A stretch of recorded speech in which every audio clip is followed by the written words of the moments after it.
పూత మెరుంగులున్ పసరు పూప బెడంగల చూపునట్టి వాకైతలు జగ్గు నిగ్గు నెనగావలె కమ్మన కమ్మనన్ వలెన్ రాత్రియను బవల్ మరుపురాని హొయల్ చెలియార జంపుని దాతిరి దమ్మిచూలి దొరకైవస పుంజవరాలి భారతీయ వధూటి తపనీయ గర్భ నికటి భవదానన పరోసాహితి. అలా చెప్పాలమ్మా పద్యం అంటే. Most important thing is there is a difference between wealth and prosperity. All LIC agents should know that there is a difference between wealth and prosperity. Wealth ante ఆస్తి, prosperity అంటే ఐశ్వర్యం. ఆస్తి వేరు, ఐశ్వర్యం వేరు. మీరు కస్టమర్స్కి చెప్పాల్సింది ఏంటంటే, తెలివైన వాడు ఐశ్వర్యం సంపాదించుకుంటాడు, మామూలు సాధారణ మనిషి ఆస్తి సంపాదించుకుంటాడు. ఆస్తి అంటే మనం ఆనందించేది, ఐశ్వర్యం అంటే మనకి ఆస్తి సంపాదించి పెట్టేది. అర్థం చేసుకోండి. ఐశ్వర్యం అంటే మనకి ఆస్తి సంపాదించి పెట్టేది, ఆస్తి అంటే మనం ఆనందించేది. మీకు ఇల్లు ఉందనుకోండి, దానికి మున్సిపల్ ట్యాక్స్లు కట్టాలి, పెయింటింగ్ వేయించాలి, రిపేర్లు చేయించాలి, వాటర్ బిల్స్ కట్టాలి, దాన్ని మీరు ఆనందిస్తారు. అదే మీకు ఇంకో ఇల్లు అద్దెకి ఇచ్చారనుకోండి, దాని మీద వచ్చే అద్దెలో సగం పెడితే ఇదే ఇల్లు మీకు వస్తుంది. ఆ మిగతా సగం డబ్బు మిగిలిపోయి మిమ్మల్ని ఐశ్వర్యవంతుడిని చేస్తుంది. ఎల్ఐసి పాలసీ చేయటంలో వచ్చే లాభం అది. The money increases. మీరు హైదరాబాద్లో వాళ్ళు ఎంతమంది ఉన్నారో తెలియదు కానీ, నేను మాసాబ్ ట్యాంక్లో ఉండేవాడిని. మా ఫాదర్ ఇంట్లో ఉండేవాడిని. My father was a poor guy, చాలా పూర్.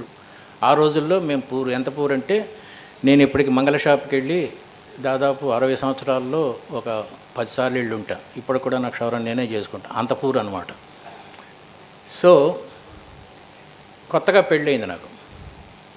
మా నా మదరు, ఫాదరు, 3 బ్రదర్సు బయట నా బెడ్రూమ్ ముందు వరండాలో కిచెన్ పక్కన, బాత్రూమ్ పక్కన పడుకునేవారు. కొత్తగా పెళ్ళయింది కాబట్టి సింగిల్ బెడ్రూమ్ హౌస్లో నేను నా వైఫ్. నాకు చాలా ఇబ్బందిగా అనిపించేది. ఫాదర్ని మదర్ని కింద నేల మీద పడుకోబెట్టి బెడ్రూమ్లో పడుకో. సో చిన్న ఇల్లు కొనుక్కుందాం అనుకున్నాం. నా దగ్గర 3 లక్షల రూపాయలు ఉన్నాయి.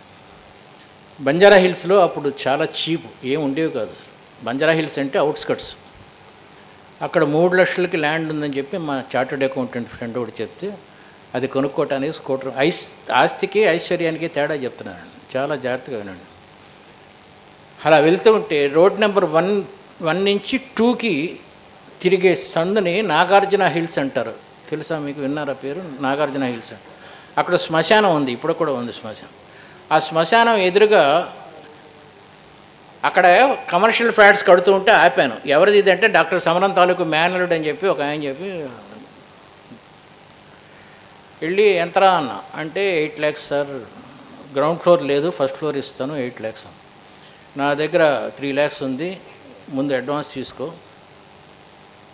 అని అడ్వాన్స్ ఇచ్చేసి వెనక్కి వచ్చేసా. మా ఆవిడ చచ్చేటట్టు చివాట్లు పెట్టింది. మీరు ఏదో నేల మీద పడుకుంటారు, అమ్మ నాన్న ఇల్లు కట్టుకోవాలని ల్యాండ్ కొనడానికి వెళ్ళి మధ్యదారిలో స్కూటర్ ఆపి కమర్షియల్ ఫ్లాట్ కొన్నారేమిటి అని. నేను అన్నాను, ముందు ఐశ్వర్యం సంపాదిస్తే ఆస్తి ఎప్పుడో సంపాదించవచ్చు, అందుకని ముందు 3 లక్షలు ఇతనికి ఇచ్చేసానని చెప్పి. ఈ తర్వాత మున్సిపల్ ప్రాబ్లమ్స్ వచ్చినాయి నాగార్జునకు ఆపోజిట్ కట్టడానికి. అతను ఇంకొక 4 years 5 years వరకు ఇవ్వలేనండి అన్నాడు. నాకు అదే కావాలి, ఎందుకంటే ఇంకో 5 లక్షలు కట్టాలి నేను, అది లేదు నా దగ్గర అని ఆగా. ఈ లోపల తులసి దళం అని చెప్పి ఒక నవల రాశా, అభిలాష అని చెప్పి ఒక సినిమా. ఈ రెండిటితో కొంచెం డబ్బులు వచ్చినాయి. ముందు ల్యాండ్ కొనేసా. నేను ఏదైతే కొందాం అనుకున్నానో అది 3 లక్షలు కొనేసాను.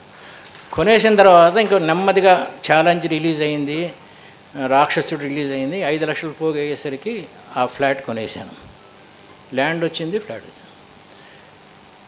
ప్రసాద్ అని చెప్పి నాకు ఒక మిత్రుడు ఉన్నాడు. అతను ఎప్పుడో ఒక ఐడియా చెప్పాడు నాకు.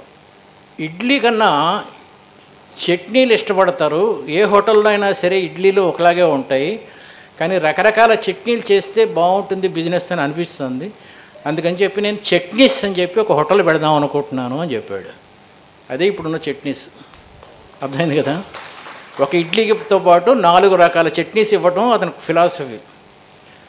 నాది ఫస్ట్ ఫ్లోర్ కదా, ఇతను గ్రౌండ్ ఫ్లోర్లో చట్నీస్ పెట్టుకొని ఆ పైన అది బదలు కొట్టి మెట్లు కట్టి పైన ఫ్యామిలీ సెక్షన్ పెట్టాడు. అతను పైది నాది కిందది అతనిది అనమాట. 25,000 అద్దె. 25,000 నుంచి ఇప్పుడు 42,000 అద్దె. ఈ గత 40 సంవత్సరాల్లో ఆ 8 లక్షల క్యాపిటల్ మీద నేను సంపాదించింది అక్షరాల 2,50,00,000 రూపాయలండి. This is the difference between ఆస్తి అండ్ ఐశ్వర్యం. ఆ రోజే కానీ నేను బంజారా హిల్స్లో ఇల్లు కట్టుంటే ఇల్లు ఉండేది, కానీ ఐశ్వర్యం సంపాదించడం వల్ల ఇంత గొప్ప విజయం అది. సో ఫస్ట్ మీరు కస్టమర్స్కి చెప్పాల్సింది ఏంటంటే ఇన్వెస్ట్ ఇన్వెస్ట్ ఇన్వెస్ట్. ఇది ఫస్ట్ పాయింట్. ఈ ప్రపంచంలో చాలా డబ్బు ఉందండి. 50 సంవత్సరాల క్రితం ఇంత డబ్బు లేదు. ఇప్పుడు రియల్ ఎస్టేట్లో ఉంది, కంప్యూటర్స్లో ఉంది, ఎలక్ట్రానిక్స్లో ఉంది, ఎక్కడ పడితే అక్కడ డబ్బు ఉంది. ఇది first point. Believe that there is money. Second point is believe that you can earn it. మీరే సంపాదించగలరు. మా చిన్నప్పుడు సెక్రటరియట్లో ఉద్యోగం వస్తే చాలు అనిపించే జీవితాలు అవి. డబ్బు సంపాదించే మార్వాడీస్ వాళ్ళు వేరేగా ఉంటారు, మనందరం వాళ్ళ కింద పనిచేయడానికే పుట్టామనే ఒక నమ్మకంలో ఉన్న జాతి మాది ఆ రోజుల్లో జనరేషన్. కానీ ఇప్పుడు అలా కాదండి, ఎవరన్నా సంపాదించవచ్చు. నేనే సంపాదించాను, మీరెందుకు సంపాదించలేరు? Believe that there is money, believe that you can earn it. Third point is డబ్బు సంపాదించే వాళ్ళందరూ మాఫియా లీడర్సు, పొలిటీషియన్స్, మర్డర్స్ చేసేవాళ్ళు అని నమ్మద్దండి. నిజాయితీగా కూడా డబ్బు సంపాదించవచ్చు. Best example Amitabh Bachchan, Lata Mangeshkar, Sachin Tendulkar. మీరు కూడా మీ ఎల్ఐసి బిజినెస్లో కోట్లు సంపాదించవచ్చు. ఫోర్త్ పాయింట్ ఈజ్ మీరు ఎప్పుడన్నా సరే డబ్బు సంపాదిద్దాం అనుకుంటే డబ్బు సంపాదించాలనే కోరిక ఉన్న వాళ్ళతోనే ఉండండి.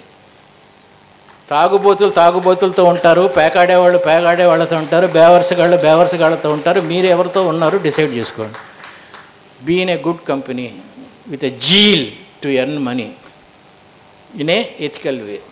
అండ్ ఫిఫ్త్ పాయింట్ ఈజ్ బాగా డబ్బు సంపాదించిన తర్వాత ఎడమ కాలుతో కొట్టండి దాన్ని. Don't be a slave to money. ఇచ్చేస్తూ పోండి, సంపాదించండి, సంపాదించండి, ఇవ్వండి. భలే ఆనందంగా ఉంటుంది ఇచ్చేస్తూ పోతే. This is the concept of money. ఒక కుర్రోడికి పెళ్ళై 3 years అయింది. పిల్లలతో కలిసి పిల్లోడితో కలిసి చిన్న ఫంక్షన్కి వెళ్ళాడు. పిల్లోడు చాలా బాగున్నాడు, అందంగా ఉన్నాడు. పట్టుకొని తిప్పుతున్నాడు. ఏం కావాలి? క్లోజ్ చేయనా? తిప్పుతున్నాడు. అందరూ వచ్చి బుగ్గ గెలుతున్నారు. భలే ఉన్నాడు రా పిల్లోడు, భలే ఉన్నాడు రా. వీడు చాలా ఆనందంగా ఉన్నాడు. తన ప్రోడక్ట్ని అందరూ మెచ్చుకుంటున్నారు కదా, ఆనందంగా ఉన్నాడు. సడన్గా పిల్లోడు ఏడవటం మొదలుపెట్టాడు. ఇప్పుడు ఏమంటాడు వీడు? ఒసేయ్ పిల్లోడు ఏడుస్తున్నాడు తీసుకుపో అంటాడా? అండా. కాబట్టి ఏడ్చేవాడిని ఎవడు దగ్గరించుకోడు. మీరు నవ్వుతూ ఉంటేనే మీ మాటలు వింటారు. First smile. మీరు నవ్వినప్పుడు మెదడులో సెరటోనిన్ అని ఒక న్యూరో ట్రాన్స్మిటర్ రిలీజ్ అవుతుంది. అది రిలీజ్ అవుతే హ్యాపీగా ఉంటారు. That is the secret of my health. ఎప్పుడు నవ్వుతూ ఉంటాం.